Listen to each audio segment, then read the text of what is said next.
मैंने एक हफ्ता पहले एक वीडियो अपलोड करी थी बिग स्कैम एक्सपोज के नाम से।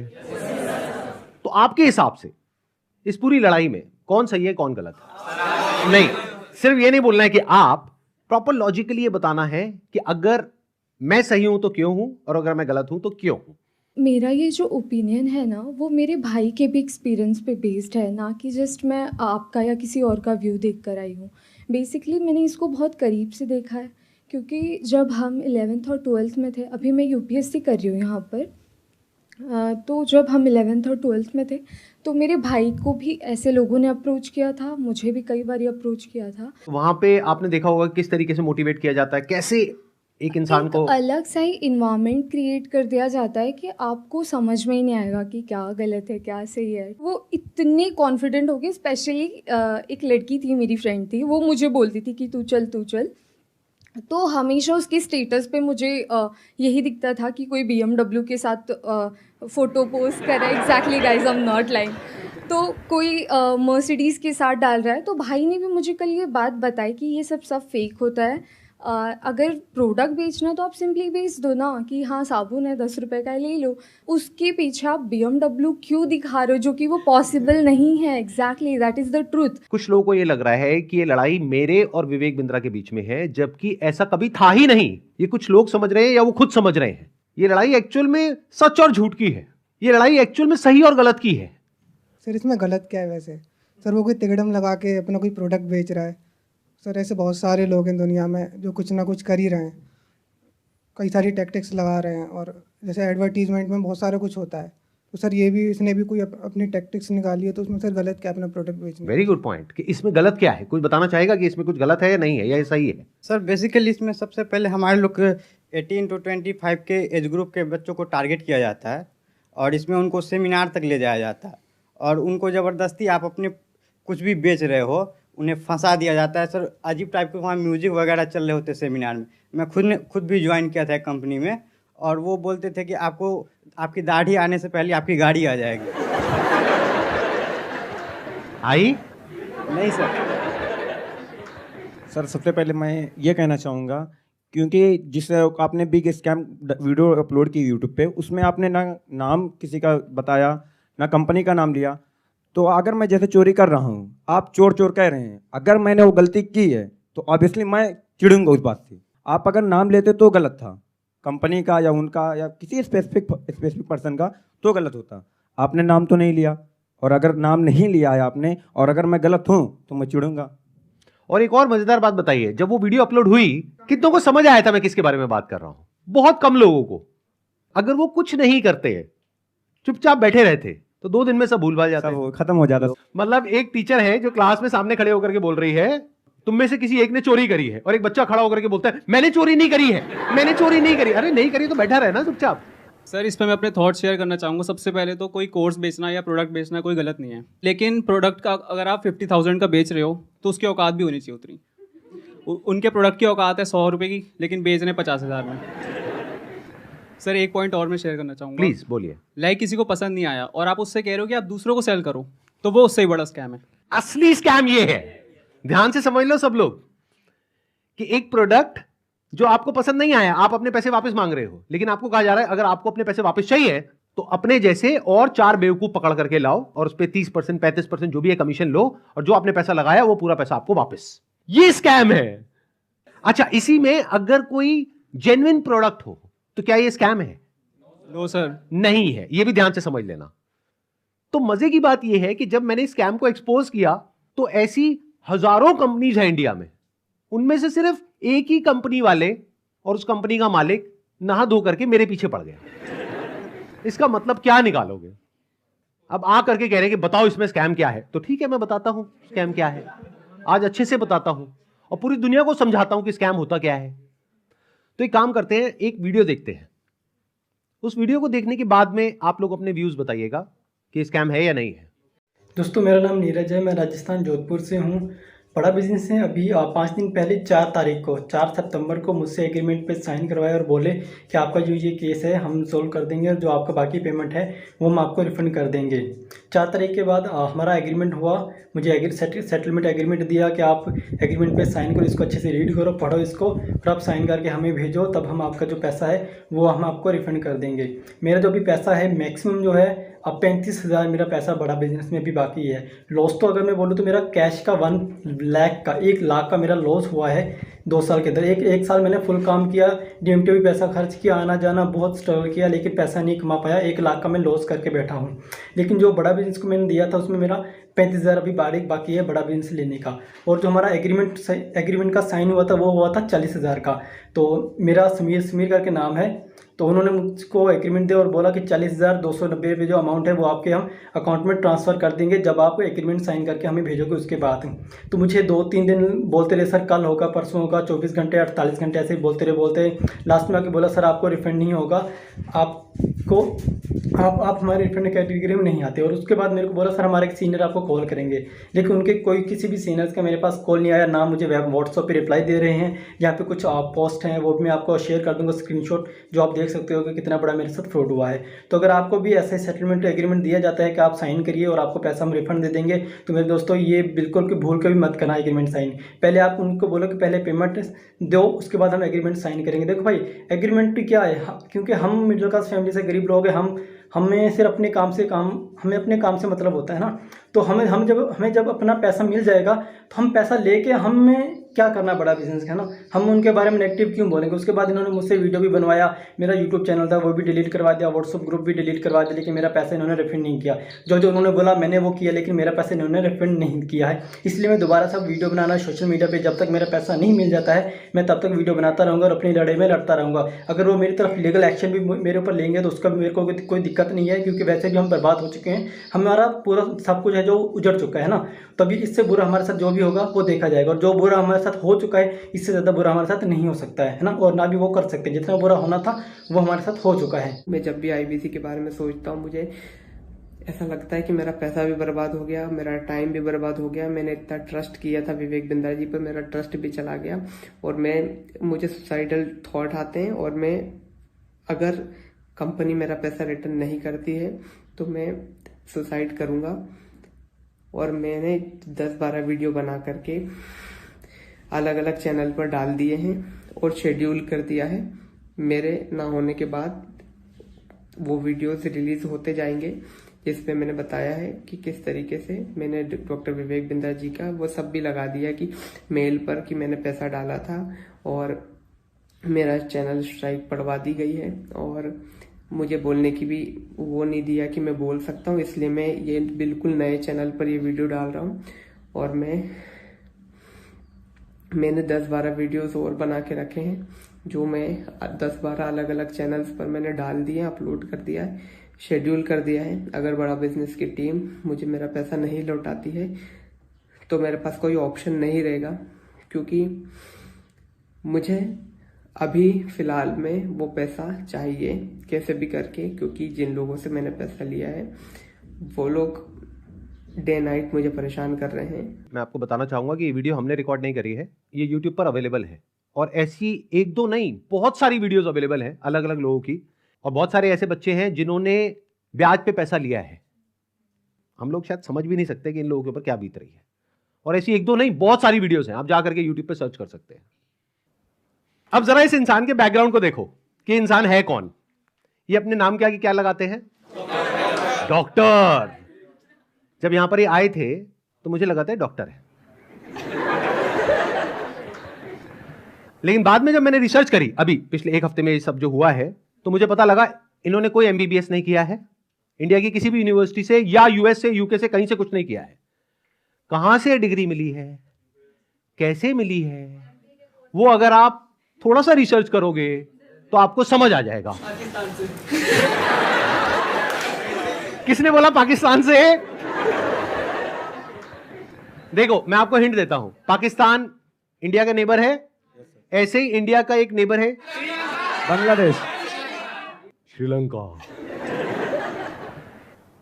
अभी काम करते हैं, अब लीगली बात करते हैं कि स्कैम है या नहीं है।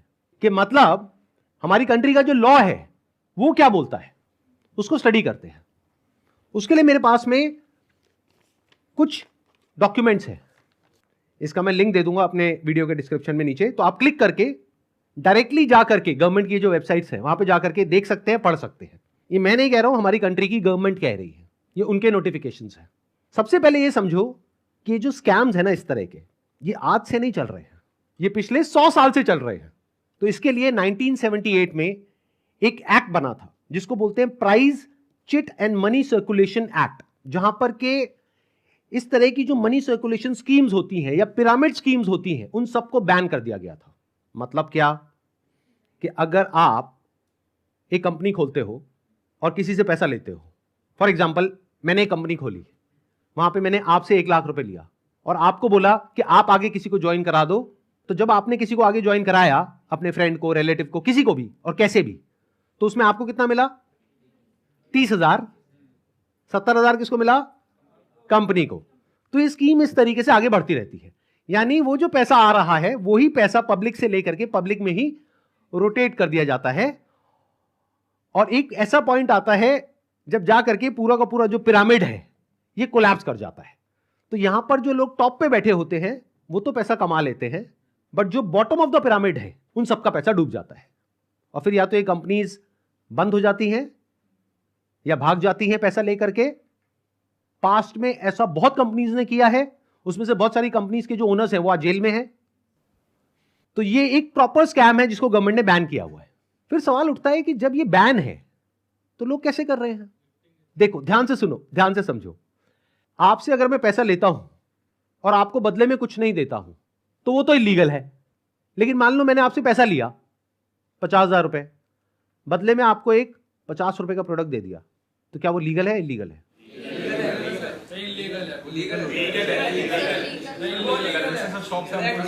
हो गए ना कंफ्यूज? तो ये एक लूपहोल है, ये जो लॉ है उसके अंदर, इसको ये लोग यूज कर रहे हैं। मतलब गवर्नमेंट ने क्या कहा कि अगर आप किसी के घर का दरवाजा तोड़ते हो और अंदर जाते हो और चोरी करते हो तो आपको सजा होगी। लेकिन ये लोग क्या बोल रहे हैं कि देखो दरवाजा लिखा है, खिड़की नहीं लिखा है। खिड़की से तो हम जा सकते हैं ना।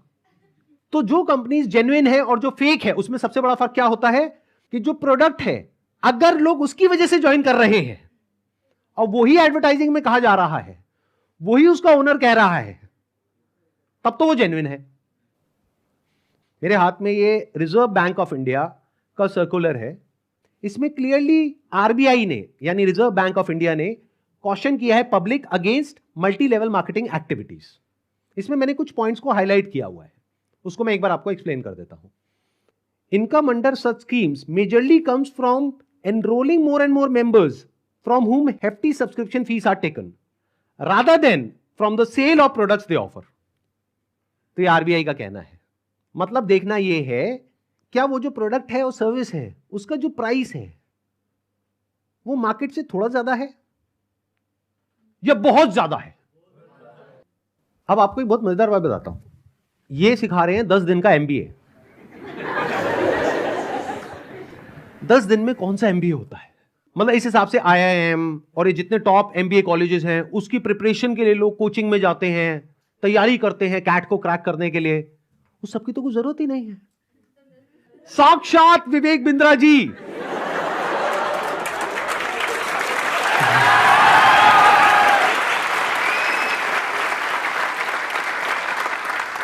आपके सामने 10 दिन तक रोज प्रकट होंगे और आ करके आपको 10 दिन में एमबीए करा देंगे।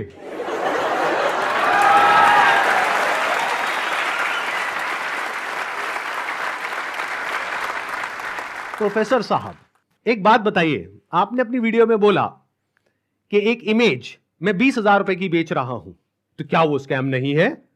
और वो 50,000 का कोर्स बेच रहे हैं तो वो स्कैम है? इसका क्या मतलब है? मतलब भाई साहब ये है कि मेरी जो 20,000 की इमेजेस हैं वो कौन खरीदता है? आप में से कोई भी है जिसने आज तक मेरी कोई भी इमेज खरीदी? Not even a single person. तो हमारी इमेजेस कौन खरीदता है? जो बड़ी बड़ी कंपनीज हैं, बड़े बड़े ब्रांड्स हैं जिनकी टर्नओवर हजारों करोड़ रुपए की है, वो 20,000 रुपए की इमेज खरीदते हैं। क्यों खरीदते हैं? क्योंकि अगर वो इमेजेस हमसे नहीं खरीदेंगे और खुद शूट करेंगे तो उनका खर्चा आएगा 5 से 10 लाख रुपए, और वो इमेज कितने में मिल गई? 20,000 रुपए में।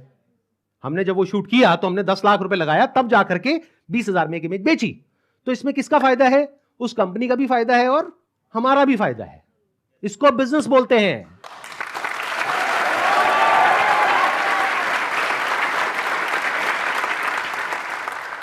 देखते हैं आरबीआई और गवर्नमेंट ऑफ इंडिया क्या कहती है उनके बिजनेस मॉडल के बारे में। The Reserve Bank has also said that acceptance of money under money circulation, multi-level marketing, pyramid structures is a cognizable offense under the Price Cheat and Money Circulation Banning Act 1978. Members of public coming across such offers, ध्यान से सुनना, should immediately lodge a complaint with the state police. ये RBI कह रही है कि अगर आपके साथ में ऐसा कुछ हुआ है तो आपको क्या करना है? You should immediately lodge a complaint with the state police. अब एक और नोटिफिकेशन है जो बहुत इंपॉर्टेंट है, इनफैक्ट मोस्ट इंपॉर्टेंट है इस पूरी की पूरी डिस्कशन के लिए। जितनी भी एमएलएम स्कीम्स चल रही हैं, पिरामिड स्कीम्स चल रही हैं, डायरेक्ट सेलिंग कंपनीज चल रही हैं, एफिलिएट मार्केटिंग कंपनीज चल रही हैं, कि वो लीगल है या इलीगल है, ये कैसे समझा जाए। तो इसके लिए गवर्नमेंट ऑफ इंडिया ने 2021 में एक बहुत ही अच्छा स्टेप उठाया। ये मेरे हाथ में एक नोटिफिकेशन है गवर्नमेंट ऑफ इंडिया का, मिनिस्ट्री ऑफ कंज्यूमर अफेयर्स का। उसमें क्या कहा गया है? ये टोटल 13 पेज का डॉक्यूमेंट है, जिसमें क्या कहा गया है? The central government hereby proposes to frame consumer protection direct selling rules 2021। 2021 में आए थे ये। इसके बारे में बहुत लोगों को पता ही नहीं है, इसलिए ये स्कैम इतने आसानी से चल रहे हैं। अगर पता हो तो इनकी दुकान 2 दिन में बंद हो जाए। डिटेल में अगर आप जानना चाहते हैं इसमें क्या क्या लिखा हुआ है तो नीचे यहाँ पे डिस्क्रिप्शन में आपको लिंक मिलेगा, उस पर क्लिक करके आप देख सकते हैं और पढ़ सकते हैं इसको। मैं बस शॉर्ट में कुछ पॉइंट्स मैंने हाईलाइट करे हुए हैं, वो आपको बताता हूं जो समझना बहुत जरूरी है। It applies to all models of direct selling, whether it is multi level, whether it is single level, whether it is affiliate, किसी भी स्ट्रक्चर से आप सेलिंग कर रहे हो तो आपको इन रूल्स को फॉलो करना है। सबसे पहला रूल क्या है? It has no provision that a direct seller will receive remuneration और इंसेंटिव्स फॉर रिक्रूटमेंट ऑब्लिक enrolment of new participants in the direct selling business except as a result of sale of goods और services by them. मैं इसको थोड़ा सरल भाषा में translate करके बताता हूं। इसमें कहा जा रहा है, आप अगर एक डायरेक्ट सेलिंग कंपनी हो तो आपकी कंपनी में जो डायरेक्ट सेलर्स हैं उनको जो पैसा मिल रहा है या इंसेंटिव मिल रहा है या कमीशन मिल रहा है, वो नए मेंबर्स को एनरोल करने पर नहीं मिलना चाहिए, बल्कि वो मिलना चाहिए फॉर सेल ऑफ गुड्स और सर्विसेज बाय देम। वो जो कंपनी गुड्स और सर्विसेज दे रही है उसकी वैल्यू क्या है? अब ये कौन डिसाइड करेगा? जिन्होंने वो परचेज किया। अगर तो उन्होंने 50,000 का कोर्स परचेज किया इनकी कंपनी से और वो सब सेटिस्फाइड है तो कोई प्रॉब्लम ही नहीं है। बट अगर उसमें से 99% लोग सेटिस्फाइड नहीं और अपना पैसा वापस मांग रहे हैं और ये पैसा वापस नहीं कर रहे हैं तो ये स्कैम है ना। बिंद्रा जी आपने पूछा था ना क्यों है ये स्कैम, तो बता रहा हूं आपको। इसमें कहा गया है, इट अलाउज और provides for a buy back or repurchase policy for currently marketable goods which are not unpacked or services sold to the participant at the request of the participant at reasonable commercial terms। मतलब कि कोई buyback का option होना चाहिए। किसी company ने आपको 50,000 रुपए के कुछ प्रोडक्ट्स या सर्विसेज दे दी, अब आप कहते हो मेरे किसी काम की नहीं है, तो अब आप उसका क्या करोगे? उस कंपनी को एक बायबैक पॉलिसी देनी पड़ेगी। अब देखना, ध्यान से सुनना, ध्यान से समझना। बायबैक आप किस चीज पर दे सकते हो? जिसकी कोई मार्केट वैल्यू हो। मतलब कि गवर्नमेंट क्या कह रही है यहां पर कि आप कोई ऐसा प्रोडक्ट बेचो डायरेक्ट सेलिंग में जिसकी कोई मार्केट वैल्यू हो, क्योंकि अगर 3 महीने बाद वो इंसान आकर के कहता है कि ये लो आपके प्रोडक्ट्स वापस, तो उस कंपनी को पता है कि ये प्रोडक्ट्स पैक्ड हैं, तो ये प्रोडक्ट्स हम किसी और को दे देंगे, तो ना कंपनी का नुकसान हुआ ना कस्टमर का नुकसान हुआ। बट अगर कुछ आपने ऐसा बेच दिया है जिसकी कोई मार्केट वैल्यू ही नहीं है, फॉर एग्जाम्पल आपने कोर्स खरीदा इनसे, अगर आप जा करके किसी को बोलते हो कि कोर्स मैंने 50,000 का लिया है, आपको 5,000 का देती हूं, ले लो, कोई लेगा? 500 रुपए का लेगा? तो इसकी मार्केट वैल्यू क्या है? Zero. It is a clear violation of this act. इसलिए ये स्कैम है Bindra ji.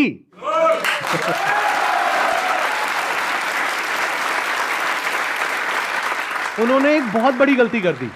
It was never meant to be Sandeep Maheshwari versus Vivek Bindra. It was just an awareness video. जबरदस्ती आ करके बीच में छलांग मारी है उन्होंने, जबरदस्ती। मेरा मकसद सिर्फ किसी एक पर्सन को टारगेट करना नहीं है, बल्कि सबको अवेयर करवाना है कि देखो दुनिया में ऐसा कुछ हो रहा है, तो बच करके रहो। Mis selling means recklessly misrepresenting a product और service in order to successfully complete a sale. It also includes providing consumers with misleading information about a product or service. This can involve omitting key information, मतलब key information आप उनसे छुपा रहे हो about a product, or providing information that makes the product appear to be something it is not. मतलब कि अगर सरल भाषा में बोला जाए तो आप ऐसा नहीं कर सकते कि आप दिखा कुछ और रहे हो और दे कुछ और रहे हो। उन्होंने अपनी एक वीडियो में नहीं, पता नहीं कितनी वीडियोस में खुलेआम खुद उन्होंने, विवेक बिंद्रा ने खुल करके बोला है कि अगर आप महीने का 10 लाख रुपए नहीं कमा सके तो मैं आपके सारे पैसे वापस कर दूंगा। अब एक सबसे इंपॉर्टेंट क्लॉज आ रहा है, इसके बाद मैं एक वीडियो प्ले करूंगा। क्लॉज नंबर 7 का 2E एक पर्टिकुलर क्लॉज है जो सबसे इंपॉर्टेंट है इस पूरे के पूरे सर्कुलर में। इसको ध्यान से सुनना, ध्यान से समझना।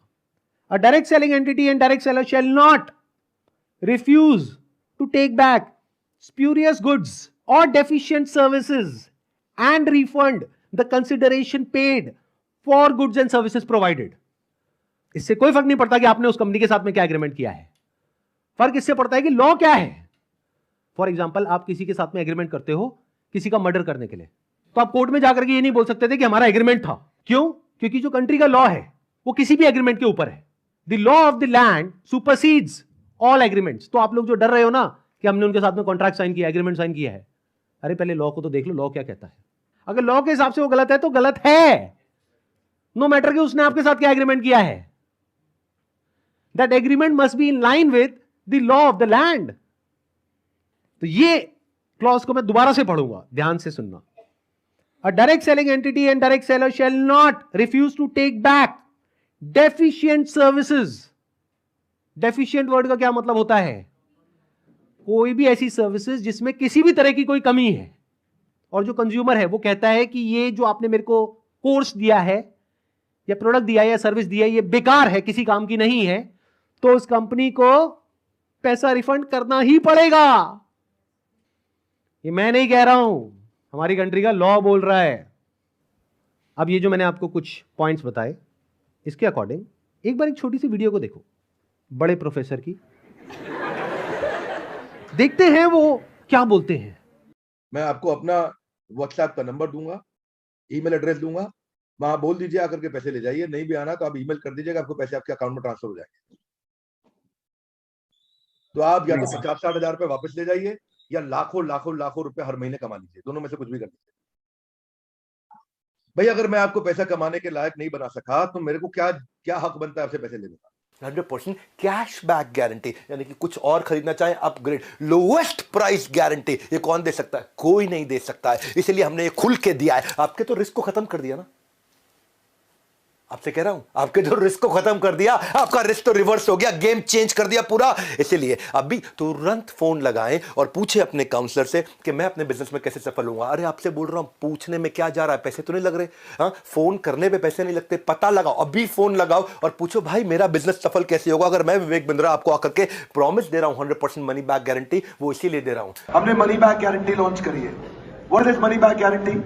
अगर कोई भी हमारे साथ आईबीसी बनता है और वो चाहता है कि मैं पैसे कमाऊं और वो हमारे साथ पैसे नहीं कमा पाता, तो नो क्वेश्चंस आस्क्ड, उसका पैसा उसको वापस कर दिया जाएगा। That's called money back guarantee. दम नहीं है किसी में ये बोलने का जो हम बोल रहे हैं।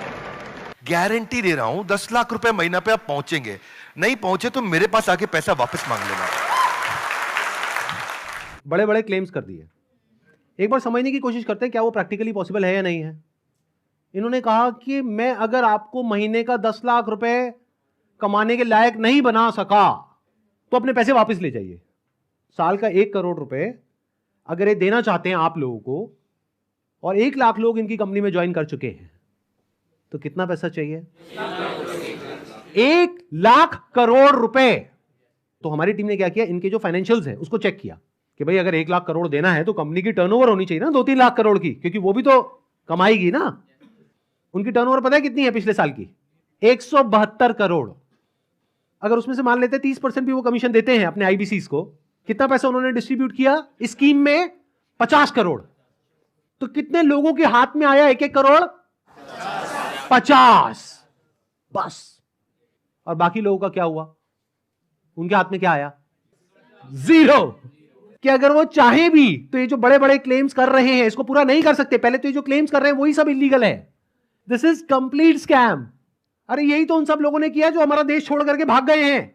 पब्लिक से पैसा ले लिया या बैंक से पैसा ले लिया, और जब बैंक आया पैसा वापस मांगने के लिए जो उसका हक है, तो उन्होंने कहा हमारे पास तो नहीं है देने के लिए, वो तो हमने पार्टीज में खर्च कर दिया। वो मेरी बर्थडे पार्टी थी ना, वहां पे डांस करने में बहुत मजा आ रहा है। अब हमें क्या करना चाहिए? क्या बस ऐसे स्कैम होते रहे सोसाइटी में और हम बैठ करके तमाशा देखते रहे? सर, हमें एक्शंस लेना चाहिए। फर्स्ट ऑफ ऑल एफआईआर जिनके साथ हुआ है उन्हें एफआईआर फाइल करना चाहिए। लॉ को एक बार देखना चाहिए। नहीं समझ आ रहा है तो जिसको समझ है लॉ की उसके पास जाना चाहिए, उससे समझना चाहिए।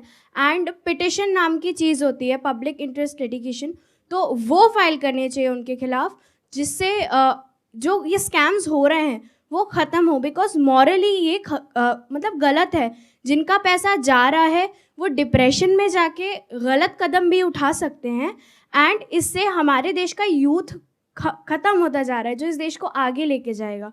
सो जो लीगल एक्शंस हैं वो लेने चाहिए। इस एक्शन को हम दो कैटेगरीज में डिवाइड कर रहे हैं। एक वो जिनके साथ में स्कैम हुआ है, एक वो जिनके साथ में नहीं हुआ है। मान लेते हैं 1 लाख लोग हैं जिनके साथ में स्कैम हुआ है, यानी कि उनका पैसा ये कंपनी मार करके बैठी है और वापस नहीं कर रही है। तो उन्हें क्या करना चाहिए? सबसे पहले जा करके एफआईआर करनी चाहिए। अगर वो पुलिस वाले एफआईआर नहीं करते हैं तो उनको ये सारे सर्कुलर्स दिखाने चाहिए कि भाई आरबीआई ने कहा है, आप ये लिख करके दे दो हमको कि आप एफआईआर नहीं कर सकते इनके अगेंस्ट। तो उन्हें एफआईआर लॉन्च करनी ही पड़ेगी। और अगर इंडिया के अलग अलग पार्ट्स में बहुत सारे लोग इस तरीके से एफआईआर लॉन्च करते हैं तो जितनी भी हायर अथॉरिटीज हैं लाइक सीबीआई एंड ईडी, वो सब एक्शन में आ जाएंगी। मतलब उनको भी आइडिया लगेगा कि ये कोई छोटा मोटा स्कैम नहीं है, 500 करोड़ का स्कैम है, छोटा अमाउंट नहीं होता है। और ये पैसा किसका है? पब्लिक का है। और पब्लिक में भी एक बार को मान लो किसी 50-60 साल के आदमी का होता तो मुझे इतना दर्द नहीं होता। 18-19 साल के बच्चे का है जिसकी जेब में 50 रुपए नहीं होते हैं। तो पहला क्या है, अगर आपके साथ में ऐसा कुछ हुआ है तो नंबर 1 एफआईआर लॉन्च करो। नंबर 2, अभी तक मैं इसमें डायरेक्टली इन्वॉल्व नहीं था लेकिन अब हो गया हूं, तो अब आप लोग अकेले नहीं हैं। मेरा एक सिंपल सा प्लान है कि मैं अपने चैनल पर मोनेटाइजेशन ऑन करूंगा, वहां से मेरे पास में कुछ पैसा आएगा। मान लो 2-3 महीने में मेरे पास में 1 करोड़ रुपए आ जाता है, तो इस 1 करोड़ को मैं यूज करूंगा इंडिया की सबसे अच्छी लॉ फर्म को हायर करने के लिए, जो कि इन लोगों को रिप्रेजेंट करेगी जिनके साथ ये स्कैम हुआ है। उसका पैसा कहां से आएगा? मेरे चैनल पे जो एड्स रन होंगी अगले 2-3 महीने तक, वहां से आएगा। अगर उस पैसे की मुझे जरूरत पड़ी तो, अगर उतना पैसा मैं खुद अरेंज कर पाया तो मैं एड्स ऑन नहीं करूंगा, लेकिन अगर मैं अपने बेस पे अरेंज नहीं कर सकता हूं तो मैं एड्स ऑन कर दूंगा। तो तैयार रहना, कल को बोलना मत कि एड्स कहां से ऑन हो गई। जरूरत पड़ी तो मैं 1-2 महीने के लिए एड्स ऑन करूंगा, फिर बंद कर दूंगा जैसे ही मेरे पास में उतना पैसा आ जाएगा जितना उस लॉ फर्म को देना है। फिर वापस से अगर मेरे पास में पैसा खत्म हो गया उनको देने के लिए 6 महीने बाद, फिर से एड्स ऑन कर देंगे। अपने घर की खेती है, क्या दिक्कत है?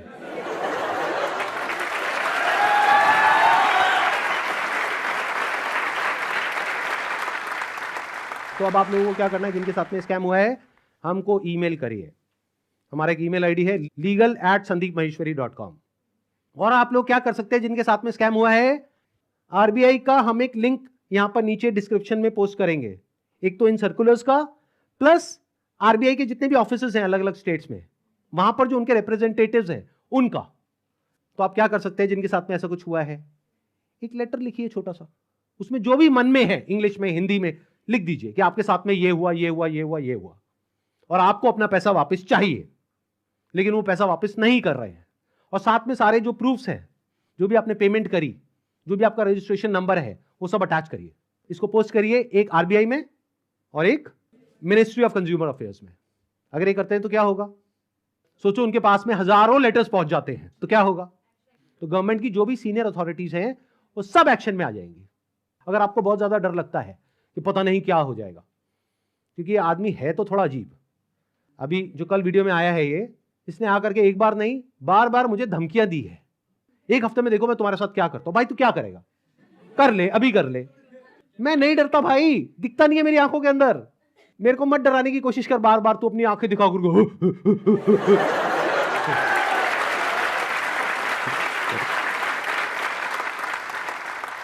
अगर मेरे को एक्चुअल में कुछ हो गया अगले 1 हफ्ते में, तो सारा शक किस पे जाएगा? है ना? कैसा प्रोफेसर है, थोड़ा तो बुद्धि यूज कर, थोड़ा तो लॉजिक नाम की चीज यूज कर। पब्लिकली आ करके मेरे को धमकाए चले जा रहा है, क्या ये लीगल है? अच्छा, एक चीज ध्यान में रखनी है आप लोगों को जिनके साथ भी स्कैम हुआ है, चाहे आप हमको ईमेल कर रहे हैं, चाहे आप कहीं पर भी इस तरह से लेटर भेज रहे हैं या ईमेल्स भेज रहे हैं, जहां भी आप भेज रहे हैं, जो भी प्रूफ है पेमेंट का वो साथ में अटैच करिए और अपनी कॉन्टैक्ट डिटेल्स प्रॉपर तरीके से दीजिए, क्योंकि अगर आप हमको ईमेल कर रहे हैं तो हमारी लीगल टीम आपको कॉन्टैक्ट करेगी आपके फैक्ट्स को वेरीफाई करने के लिए। तो ये हो गया एक कैटेगरी उन लोगों की जिनके साथ में स्कैम हुआ है। अब बात करते हैं बाकी के लोग, जो आप लोग हो। क्या आप जेन्युइनली कुछ करना चाहते हो? कितने हैं जो जेन्युइनली कुछ करना चाहते हैं? तो एक हैशटैग है जिसको बहुत तेजी से हमको स्प्रेड करना है। मतलब कि जब ये वीडियो अपलोड होगी उसी दिन ये हैशटैग हर जगह ट्रेंड करना चाहिए। हर यूट्यूब के कमेंट सेक्शन में, ट्विटर पर, इंस्टाग्राम पर, हर जगह इसके बारे में बात होनी चाहिए। उसके पीछे क्या वजह है? क्योंकि जैसे ये वीडियो अपलोड होगी उनको समझ आ जाएगा कि अब उनके लिए सारे दरवाजे बंद हो गए हैं, and it is just a matter of time जब उनके अगेंस्ट बहुत बड़े लेवल पर लीगल एक्शन होने वाला है। तो वो क्या करेंगे?